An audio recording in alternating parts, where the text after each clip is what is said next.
خدمت ہے، تعظیم ہے۔ تیرے اوپر تین حق تیرے باپ کے عائد ہوتے ہیں، تو اپنے باپ کی اطاعت بھی کرے گا، اپنے باپ کی خدمت بھی کرے گا، اپنے باپ کی تعظیم بھی کرے گا، لیکن تو نے تینوں حق کو پامال کر دیا۔ اس نے کہا امیر المؤمنین ہاں، کیا صرف باپ کے ہی میرے سے متعلق حقوق ہیں؟ کیا میرا بھی کوئی حق ہے؟ امیر المؤمنین نے فرمایا کہ ہاں، تمہارے بھی حقوق تمہارے باپ سے متعلق ہیں۔ وہ تین حق اولاد کے امیر المؤمنین حضرت عمر فاروق رضی اللہ تعالی عنہ نے بیان فرمائے، وہ حق آپ کو سنانا چاہتا ہوں۔ پہلا حق، نیک عورت سے نکاح کیا جائے۔ اولاد کا پہلا حق نیک خاتون سے نکاح کیا جائے۔ تو حضرت عمر فاروق رضی اللہ تعالی عنہ سے اس نوجوان نے کہا کہ میری ماں بدنام زمانہ ہے، جس سے اس نے نکاح کیا ہے، جس کے پیٹ سے میں دنیا میں آیا، بدنام زمانہ، اور اس نے میرا نام جعل رکھا، جس کے معنی آتے ہیں گوبریلا۔ میرے بھائیوں، گوبریلا کس کو کہا جاتا ہے؟ گوبریلا وہ کیڑا ہے کہ جو گندگی میں، غلاظت میں، گوبر میں پیدا ہونے والا ہے اور اس کے اندر رہنے والا ہے، اس کو گوبریلا کہا جاتا ہے، جس کو عربی زبان میں جعل کہا جاتا ہے۔ تو اس میرے باپ نے میرا نام جعل رکھا۔ اور تیسرا حق امیر المؤمنین نے بیان فرمایا، تعلیم و تربیت۔ تو اس نے کہا، اس نوجوان نے کہا کہ آج میں 19 سال کا ہو گیا، لیکن میرے باپ نے نہ مجھے تعلیم دی ہے، نہ میری تربیت فرمائی ہے۔ تو یہ تین حق اولاد کے ہیں کہ اس کا صحیح نام رکھا جائے، اس کے لیے ماں کا انتخاب صحیح کیا جائے، اور اسی طرح اس کو تعلیم و تربیت کا اس بچے کے لیے انتظام کیا جائے۔ تو امیر المؤمنین سے اس نوجوان نے کہا، اے امیر المؤمنین، میرے باپ نے بدنام زمانہ جو عورت تھی اس سے نکاح کیا ہے، ایسی عورت کے پیٹ سے میں دنیا میں آیا تو کہاں سے خیر کی امیدیں لگائی جا سکتی ہیں؟ اے میرے بھائیوں، میرے نوجوانوں، اے میرے دوستوں، آج ہم اپنی شریک حیات کا انتخاب کس انداز سے کرتے ہیں؟ ہاں، ہمیں دولت چاہیے، ہمیں جہیز چاہیے، ہمیں شہرت چاہیے، ہمیں حسب نسب چاہیے۔ ہم یہ چاہتے ہیں کہ ہمارا نکاح ایسی جگہ پر ہو کہ جو ہمیں گاڑیاں ملے، ہمیں تھالی میں پیسہ ملے، ہم اپنا نکاح کرنے کے بعد ہمارے گھر کی غربت ختم ہو جائے۔ اے نوجوان، جب تو یہ تلاش کرے گا نکاح سے، جب تو یہ چاہ رہا ہے کہ تیرے گھر کی غربت ختم ہو جائے، جب تو یہ چاہتا ہے کہ تیرے نکاح کے اندر نیک خاتون نہ آئے، ہاں تیرے نکاح کے اندر بدنام زمانہ آئے، تیرے نکاح کے اندر ایسی خاتون آئے کہ جب گھر میں کچن کے اندر داخل ہو اس کے سر پر دوپٹہ نہ ہو، عزت و عفت کو نہ جانتی ہو، احترام کو نہ جانتی ہو، انسانیت کو نہ جانتی ہو، اخلاق کو نہ جانتی ہو، کردار کو نہ جانتی ہو۔ ہاں، تیرا جب یہ چاہت ہے، تیرا یہ مطالبہ ہے کہ میری عورت، میری خاتون، میرے نکاح میں ایسی خاتون ہو کہ جو فلم دیکھنے والی ہو، گانے سننے والی ہو۔ اے نوجوانوں، اے میرے بھائیوں، آپ نے دین کو بالائے طاق رکھا ہے، آپ نے دین کو چھوڑا ہے، دین کی محبت کو اپنے سینے سے نکالا ہے، تو آپ کو کہاں سے آپ کی اولاد اچھی مل سکتی ہے؟ آپ کو کہاں سے وہ بچے مل سکتے ہیں کہ جن بچوں سے دین کا کام ہوگا، دین کا پرچم جن بچوں کے ذریعے سے لہرایا جائے گا؟ آپ کو وہ بچے میسر نہیں ہوں گے۔ ہاں، وہ مائیں تھی کہ جو اب اپنے بچوں کو دودھ پلا رہی ہیں، قرآن کی تلاوت کر رہی ہیں، بچہ پیٹ میں ہے، وہ قرآن کو پڑھ رہی ہے، ذکر کر رہی ہے، اللہ کی کلام کی تلاوت کر رہی ہے، زبان پر ذکر ہے، اللہ کا کلام ہے، استغفار کر رہی ہے، اللہ کی طرف متوجہ ہیں۔ ہاں، ایسی کوکوں سے جنم لینے والے علامہ انور شاہ کشمیری تھے، ایسی کوک سے جنم لینے والے امام غزالی تھے، ایسی کوکھ سے جنم لینے والے اشرف علی تھانوی تھے، ایسی کوکھ سے جنم لینے والے شیخ الاسلام حضرت مولانا سید حسین احمد مدنی تھے، ایسی کوکھ سے جنم لینے والے شیخ العرب والعجم حضرت مولانا محمود حسن صاحب دیوبندی تھے، ایسی کوکھ سے جنم لینے والے حضرت مولانا رشید احمد صاحب گنگوہی تھے، ایسی کوکھ سے جنم لینے والے حضرت مولانا قاسم صاحب نانوتوی تھے، ایسی کوکھ سے جنم لینے والے حضرت قاری طیب صاحب رحمت اللہ علیہ تھے۔ ہاں اگر آپ نے ایسی خاتونوں کا انتخاب کیا ہے، خدا کی قسم اللہ کے ولی نہیں، اللہ کے دشمن پیدا ہوں گے۔ ایسی کوکھ سے اللہ سے محبت کرنے والے نہیں، اللہ سے نفرت کرنے والے پیدا ہوں گے۔ ایسی کوکھ سے میرے بھائیوں اچھے افراد کی امید لگانا یہ ہماری خام خیالی ہے۔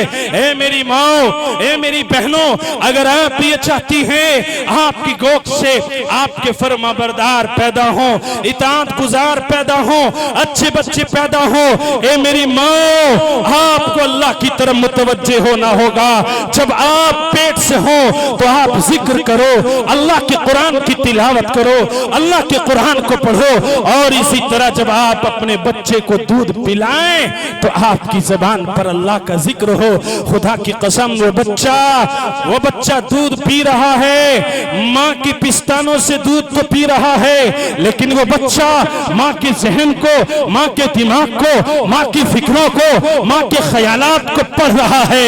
وہ بچہ ماں کی خیالات کو پڑھ کر جب دنیا کے اندر وہ کام میں آئے گا اور دنیا میں کام کرنے والا بنے گا، وہی ماں کا ذہن، وہی ماں کی فکریں، وہی ماں کے خیالات اس بچے کی زندگی کا حصہ بنیں گے۔ وہ ایسا ہی بنے گا ماں کو جیسا دیکھ رہا ہے۔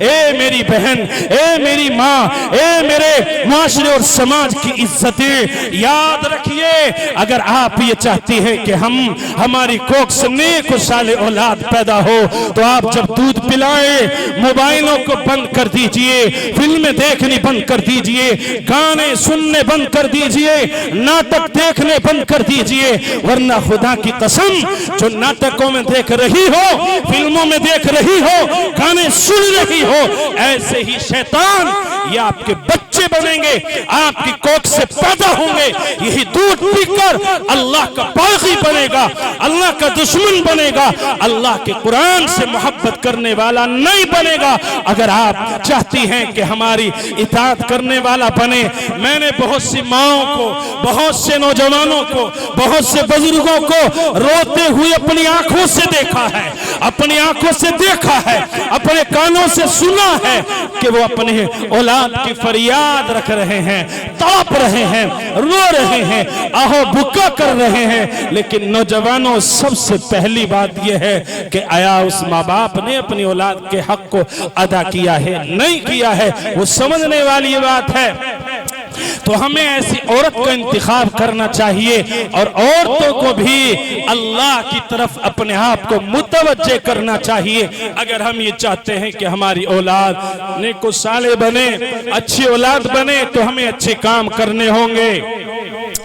دوسری بات کہ جو نام رکھا ہے حضرت عمر فاروق رضی اللہ تعالی عنہ کے سامنے اس نے بتلایا، تو ہمیں نام کا صحیح انتخاب کرنا چاہیے۔ اور میں یہ چیلنج کر رہا ہوں، نام کا اثر بچے پر پڑتا ہے۔ آپ ایک بچے کو عقل مند کہہ کر پکاریں، عاقل کہیں، عقل مند کہیں، وہ انشاءاللہ آنے والے وقت میں عقل مند بن جائے گا، عقل مند ہو کر آپ کے سامنے آئے گا۔ اگر آپ اس کو بے وقوف کہو گے، احمق کہو گے، تو یقیناً بے وقوف احمق بن جائے گا۔ اس کا تجربہ کر کے اگر آپ دیکھنا چاہیں تو کر سکتے ہیں۔ آپ اس کا تجربہ بھی کرنے کا اگر آپ میں شوق شوق ہے تو میرے بھائیو شوق سے کیجئے، اس کے اثرات آپ کے سامنے آ جائیں گے۔ اس لیے ہمیں علماء سے پوچھ کر، اولیاء اللہ سے پوچھ کر، بزرگان دین سے پوچھ کر اپنے بچوں کے نام کا انتخاب کرنا چاہیے۔ اور تیسری بات جو حضرت عمر فاروق رضی اللہ تعالی عنہ سے اس نوجوان نے بتلائی کہ آج میں 19 سال کا ہو گیا، مجھے نہ میرے باپ نے پڑھایا، نہ تربیت دی ہے، نہ اخلاق سکھائے، میں جانتا نہیں کہ باپ کا کیا حق ہے۔ آج میں 19 سال کا ہو گیا۔ اے میرے بھائیوں، اے میرے نوجوانوں، اے میرے دوستوں، اے میرے بزرگوں، میں یہی بات بتلانے کے لیے آپ کو آیا ہوں۔ میں آپ کو جگانے کے لیے 3 گھنٹے مسلسل گاڑی چلی ہے، آپ کی بستی میں آیا ہوں۔ آپ نے اگر مجھ سے کوئی پیغام نہ لیا، میرا آنا بیکار، مولانا فیروز کی محنت بیکار۔ میں آپ کو بتانے آیا ہوں، آپ مزدوری کر رہے ہو، آپ زراعت کر رہے ہو، آپ کاشتکار ہو، آپ ملازم ہو، آپ مزدور ہو، خدا کی قسم اس اولاد کو تعلیم و تربیت سے آراستہ کر کے اس دنیا سے جانا ہے۔ ہماری اولاد تعلیم سے، تربیت سے ناواقف نہیں رہنی ہے۔ یہ ہمیں عزم، یہ ارادہ اور اپنے ذہن، اپنے دماغ کے اندر یہ چیز بٹھا کر اس مجلس سے جانا ہے کہ ہاں ہم مفتی صاحب اپنے بچوں کے لیے فکر مند ہیں، اپنے بچوں کی تعلیم کے لیے فکر مند ہیں، ہمیں اپنے بچوں کو تعلیم دینی ہے۔ سب سے پہلے تو میں یہ کہوں گا کہ ان مدرسوں کو آباد کرو، مسجدوں کو آباد کرو، مکاتب کو آباد کرو، اور ان مدرسوں میں، مسجدوں میں جو مکاتب کا جال ہمارے اکابر علماء بزرگان دین نے پھیلایا ہے، ہمارا بچہ سب سے پہلے ان مدرسوں میں اپنی آنکھوں کو کھولے، اس کے ذہن اور اس کے دماغ پر اللہ کا کلام پڑھا جائے، اللہ کا قرآن پڑھا جائے۔ وہ مدرسے میں آ کر اعوذ باللہ من الشیطان الرجیم پڑھے، بسم اللہ الرحمن الرحیم پڑھے۔ آپ کا بچہ سب سے پہلے مدرسے میں آئے، مدرسے میں آ کر قرآن سیکھے، قرآن پڑھے، قرآن کو حاصل کرے۔ لیکن یہ ظلم بالائے ظلم ہے، معاف کرنا، معافی کے ساتھ کہہ رہا ہوں، آج میرا یہ پورا سماج، یہ پورا معاشرہ نہ دینی تعلیم سے جڑا ہوا ہے اور نہ ہی دنیاوی دینی کوئی تعلیم ہمارے معاشرے اور سماج میں نہیں۔ آج ہمارا بچہ بھی قرآن کی تعلیم سے محروم ہے۔ آج ہم مسلمانوں کے گھروں میں ہیں، لیکن دوستو برا ماننے کی بات نہیں، بہت بڑی تعداد معاشرے اور سماج کے اندر ایسی ہے کہ جو کلمہ نہیں جانتے، پہلا کلمہ نہیں جانتے، دوسرا کلمہ نہیں جانتے، ان کو ایمان مجمل یاد نہیں ہے، ایمان مفصل یاد نہیں ہے۔ خدا کی قسم چند دن پہلے کی بات ہے، ایک جگہ میں یہ گناہگار بیٹھا ہوا تھا، ایک نوجوان کہ جو کم سے کم 5-10 اولاد کا باپ تھا، اس کے سامنے جب میں نے اپنے مدرسے کے بچوں کی داستان سنائی، یہ کہا کہ ہمارے مدرسے میں بچے اللہ کے نبی کے نام کو، اللہ کے پیارے حبیب کی والدہ کے نام کو اور اللہ کے حبیب کے والد محترم کے نام کو جانتے ہیں۔ اس مجلس میں اس نوجوان سے کہا گیا ہے اور پوچھا گیا ہے کیا تم اللہ کے نبی کی والدہ کے نام کو جانتے ہو؟ تو اس کو معلوم نہیں تھا کہ آقا رحمت محمد رسول اللہ صلی اللہ علیہ وسلم کی والدہ محترمہ کا کیا نام تھا۔ اے معاشرے میں رہنے والے نوجوانوں، اے میرے بھائیوں، اے میرے دوستوں، آج یہ ہمارے معاشرے اور یہ ہمارے سماج کا حال ہو گیا ہے۔ آج ہم دینی تعلیم سے اور دنیاوی تعلیم سے دونوں سے اتنے بے خبر ہو گئے ہیں۔ ابھی چند دن پہلی بات ہے، ایک صاحب کے گھر میں گیا، اس نے کہا کہ میری بچی نے انٹر کر رکھا ہے۔ میں نے کہا بہت اچھا۔ اس کی بچی پانی لے کر آئی، میں نے پوچھا کہ تمہاری بچی نے انٹر کر رکھا ہے؟ میں نے اس سے کہا بیٹا ایمان مجمل سناؤ، ایمان مفصل سناؤ، دوسرا کلمہ سناؤ۔ خدا کی قسم وہ ایک کلمہ بھی نہیں سنا سکی۔ یہ معاشرے اور سماج میں ماں بننے والی بچی ہے جس کو کلمہ تک یاد نہیں ہے، جو جانتی نہیں ہے دوسرا کلمہ کیا کیا ہے جو جانتی نہیں ہے؟ پہلا کلمہ کیا ہے؟ اے میرے بھائیوں، کون سے معاشرے میں رہ رہے ہو؟ آپ کیوں اپنے آپ کو نہیں جگا رہے ہو کہ ہماری زندگیوں میں قرآن ہو، ہماری زندگیوں میں اللہ کے نبی کا فرمان ہو، اللہ کے نبی کا پیغام ہو؟ جاؤ پوچھو ان سے کہ جنہوں نے اس دین کے لیے نہ جانے کس کس طرح کی قربانیاں دی ہیں۔ اے میری مائیں، اے میری بہنیں، حضرت عبد الرحمن بن قاسم کا واقعہ آپ کو بتاتا ہوں کہ آپ کے دل میں حدیث کا شوق پیدا ہوا۔ حضرت عبد الرحمن بن قاسم آپ مدینہ منورہ میں امام مالک کا شاگرد بننے کے لیے چل دیتے ہیں۔ آپ نے 1 سال حدیث کا درس حاصل کیا، حدیث پڑھی، 1 سال گزرا، 2 سال گزرے، 3 سال گزر گئے۔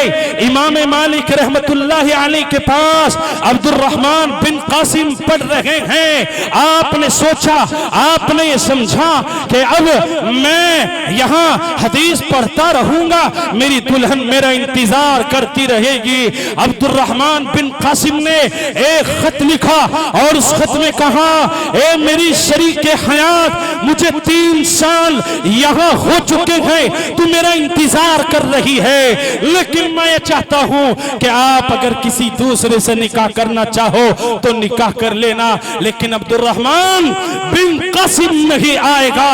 اور میرے بھائیوں، اگر میرے نکاح میں رہنا چاہتی ہو تو میرے نکاح میں رہ لینا۔ عبد الرحمن بن قاسم نے اپنی اہلیہ، اپنی شریک حیات کو یہ پیغام پہنچوایا، یہ خط پہنچوایا۔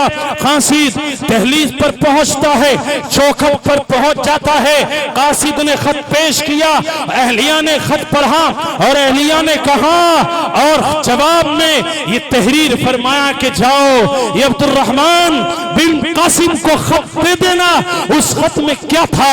اس خط میں یہ لکھا تھا، اے عبد الرحمن بن قاسم، میں نے آپ کے چہرے کو دیکھا ہے، آپ کے علاوہ مجھے کسی کے چہرہ نہیں چاہیے۔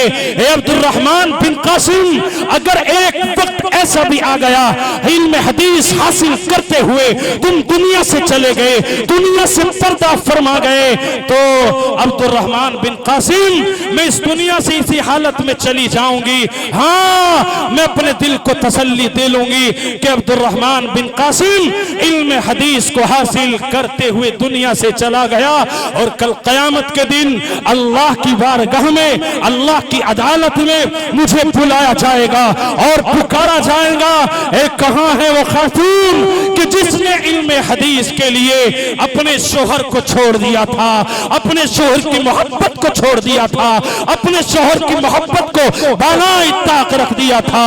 اے نوجوانوں، اے میرے بھائیوں، اے میرے دوستوں، قرآن سے دور ہٹنے والوں، حدیث سے دور ہٹنے والوں، سن لو، حضرت عبد الرحمن بن قاسم اس مدینہ منورہ میں امام مالک رحمت اللہ علیہ کے پاس پڑھ رہے ہیں، ان کے پاس درس حدیث حاصل کر رہے ہیں۔ حضرت عبد الرحمن بن قاسم، ایک مرتبہ ان کے پاس ایک نوجوان بچہ پہنچتا ہے۔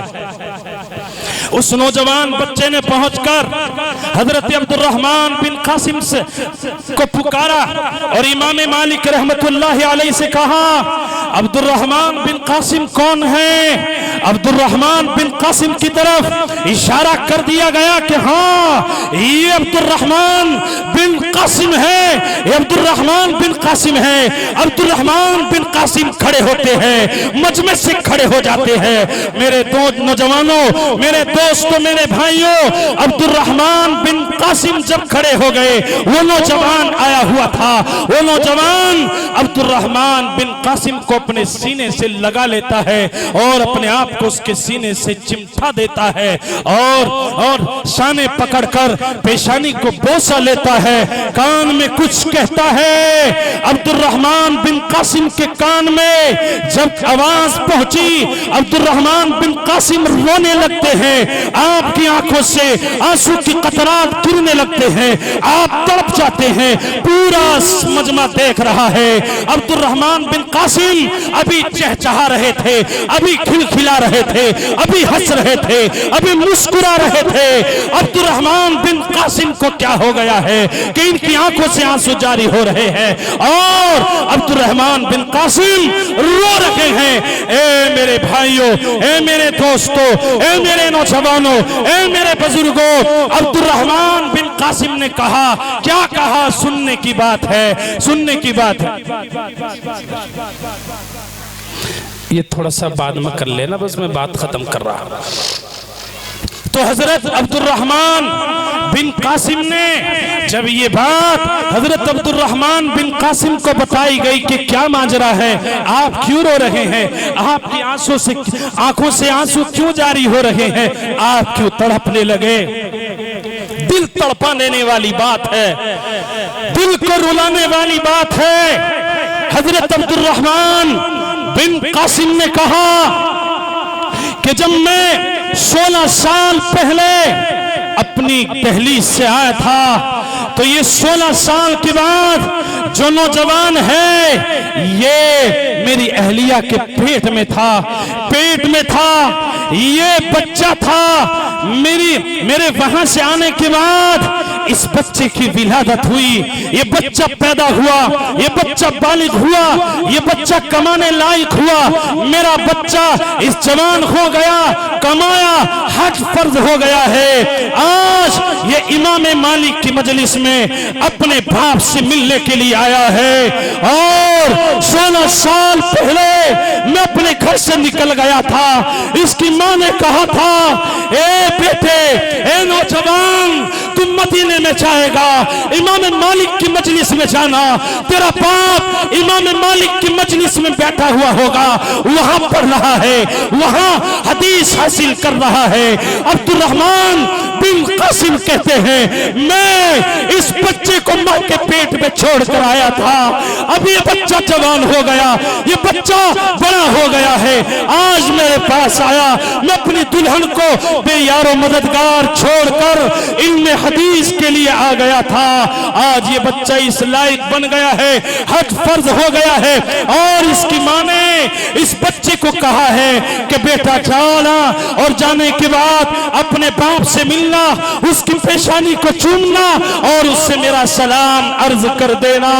16 سال تک وہ بہن 16 سال تک اپنے شوہر سے الگ رہی، حضرت عبد الرحمن بن قاسم پر نہ رہا گیا اور آپ کی آنکھوں سے آنسو جاری ہو گئے۔ 16 سال کا پورا منظر عبد الرحمن بن قاسم کے سامنے آ گیا۔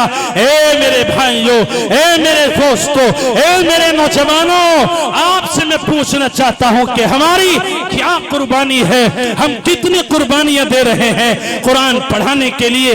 ہمارے بچے جاہل، ہمارے بچے قرآن سے دور، ہمارے بچے ایمان سے دور، ہمارے بچے اللہ اس کے رسول کی تعلیم سے دور۔ ہم اپنے بچوں کو اتنا بھی پڑھا کر نہیں مر رہے ہیں کہ باپ مر گیا، باپ کا جنازہ رکھا ہوا ہے، باپ کی نماز جنازہ یہ بچہ پڑھا دے، نہ اتنا بھی نہیں پڑھایا، بلکہ میری آنکھوں نے دیکھا باپ کا جنازہ رکھا ہوا ہے، باپ اس جنازے کی چارپائی پر پڑا ہوا سو رہا ہے، لیکن وہ بچہ یہ کہتا ہے میرا وضو نہیں ہے، میں نے استنجا نہیں کیا ہے، میں نے طہارت حاصل نہیں کی ہے۔ اس لیے میرے بھائیوں، میں اپنے باپ کی نماز جنازہ نہیں پڑھ رہا ہوں، کاش اپنے بچے کو پڑھا لیتے، مدرسے میں بھیج لیتے، مکتب میں بھیج لیتے، ہاں تیرے مرنے کے بعد یہ تیرا بچہ کہتا یہ میرا باپ ہے، یہ میرا بوڑھا باپ ہے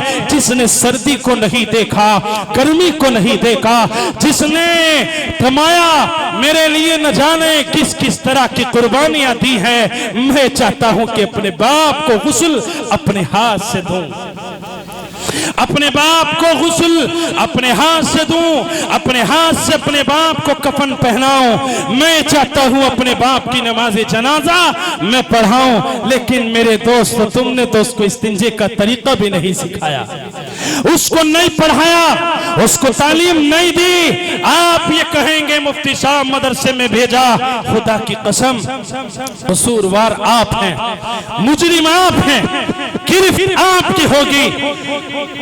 اگر آپ نے اپنے بچوں کے حقوق کو ادا نہیں کیا ہے، تعلیم نہیں دی، تربیت نہیں دی، نام نہیں رکھا، اچھی خاتون سے نکاح نہیں کیا ہے، تو آپ نے اپنے اولاد کے حقوق کو ادا نہیں کیا ہے۔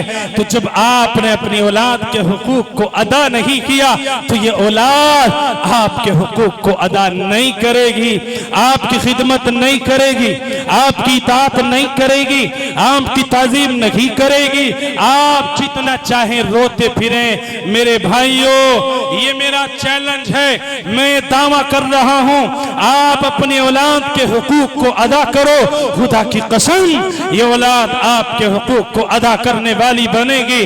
تو میں یہ بتلا رہا تھا کہ ہمیں اپنے بچوں کو دینی تعلیم دینی ہے، اور دینی تعلیم کے ساتھ ساتھ ہمیں اپنے بچوں کو دنیاوی تعلیم سے بھی آراستہ کرنا ہے۔ ہماری بستیوں میں، ہمارے محلوں میں، ہمارے گاؤں میں، ہمارے شہروں میں کتنے افراد ہیں کہ جو سرکاری ملازمتوں میں ہیں، ہمارے نوجوان، ہمارے بھائی، ہمارے دوست و احباب اپنی اولاد کی کتنی تعلیم کی فکر کر رہے ہیں، آپ سمجھ رہے ہیں۔ ایک ملازم جو برادری سے چمار، وہ چند دن پہلے میرے پاس میں تھا، اس نے کہا، میں نے اس سے پوچھا کہ تم 450 روپے کما رہے ہو، ملازمت کر رہے ہو، اپنے بچوں کی کس طرح کفالت کرتے ہو؟ میرے بھائیوں سننے کی بات ہے۔ اس نے کہا کہ مفتی صاحب میرے 5000 روپے اپنے بچوں کی تعلیم پر، اپنے بچوں کی فیس میں ہر مہینے جا رہے ہیں۔ جو 450 روپے کما رہا ہے اپنے بچوں کی تعلیم پر، وہ 450 یومیہ کمانے والا 5000 روپے مہینے کے اپنے بچوں کی تعلیم پر لگانے والا ہے۔ اے چودھریوں، اے قوم کے سرداروں، اے قوم کے ذمہ داروں، اے قوم کے ٹھیکیداروں، اپنے آپ کو کاشتکار کہنے والوں، اپنے آپ کو صاحب ثروت کہنے والوں، اپنے آپ کو صاحب دولت کہنے والوں، میں آپ سے پوچھنا چاہتا ہوں کہ آپ نے اپنے بچے کتنے انجینئر بنا لیے، کتنے گریجویٹ بنائے، کتنے پائلٹ بنائے؟ ان کی فیس کا آپ نے کیا انتظام کیا ہے؟ کیا ان کو پڑھانے کا انتظام کیا ہے؟ آپ سے میں کہتا ہوں زمینی سطح پر جائزہ لو۔ برادران وطن، ہمارے غیر مسلم بھائی آپ کی بستی میں رہتے ہو، ان کے گھروں پر جاؤ، خدا کی قسم کوئی بچہ انٹر سے کم نہیں ملے گا، ہائی اسکول سے کم نہیں ملے گا۔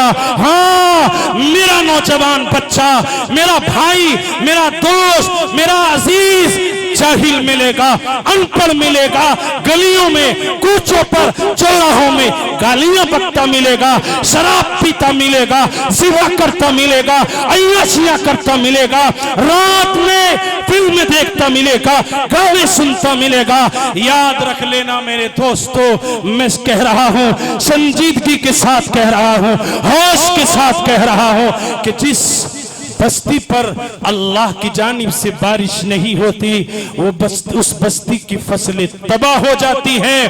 اور جس قوم میں، جس سماج میں تعلیم نہیں ہوتی، وہ قوم، وہ نسل، وہ سماج، وہ معاشرہ خدا کی قسم تباہ ہو جاتا ہے، تباہی ان کا مقدر بن جاتی ہے۔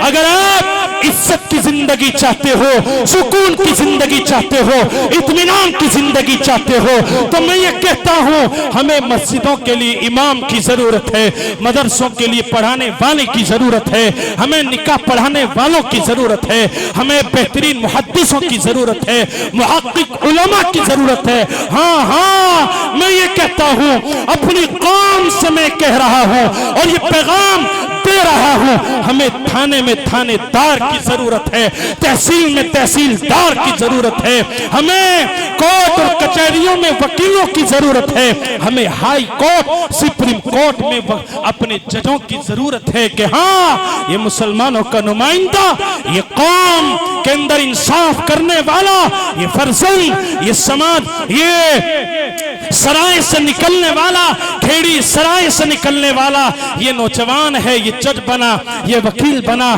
یہ آئی پی ایس بنا، اور یہ ٹی ایم بنا، یہ ایس ٹی ایم بنا، ہمارے کان سننے کے لیے تڑپتے ہیں۔ ہاں تم نے جھگڑوں کے لیے زمینوں کو تو بیچ دیا، تم نے اپنی لڑکی کے نکاح کے لیے، لڑکیوں کی شادی کے لیے تو زمینوں کو فروخت کیا، لیکن میں ایسے باپوں کو سننا چاہتا ہوں، اپنے ایسے باپوں کو میں دیکھنا چاہتا ہوں کہ جنہوں نے اپنے بچوں کی تعلیم کے لیے زمینوں کو بیچا، مکانوں کو بیچا، دکانوں کو بیچا۔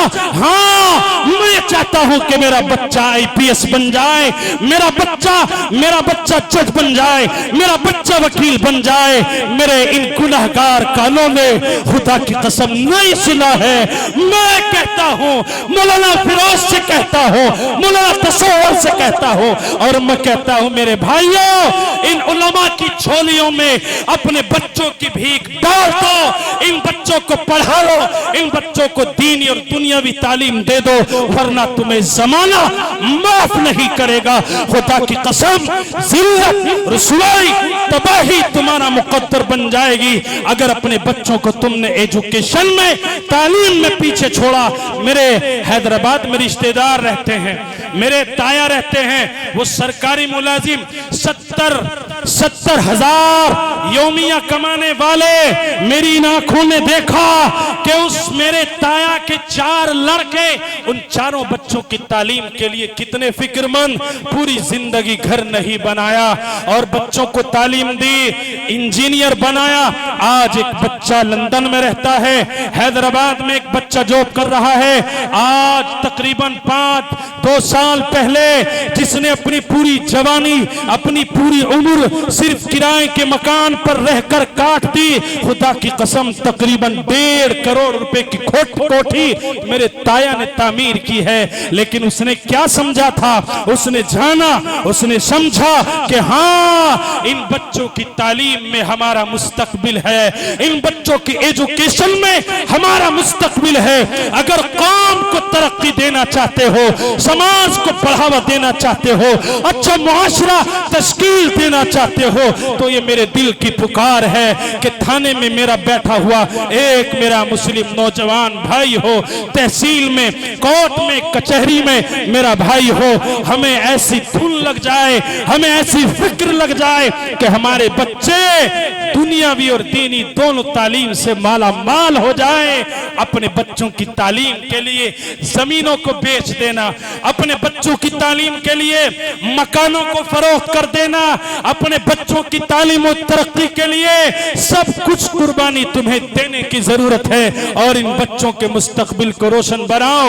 میں نہیں کہتا، میرے پیارے حبیب محمد رسول اللہ صلی اللہ تعالی علیہ وسلم نے فرمایا۔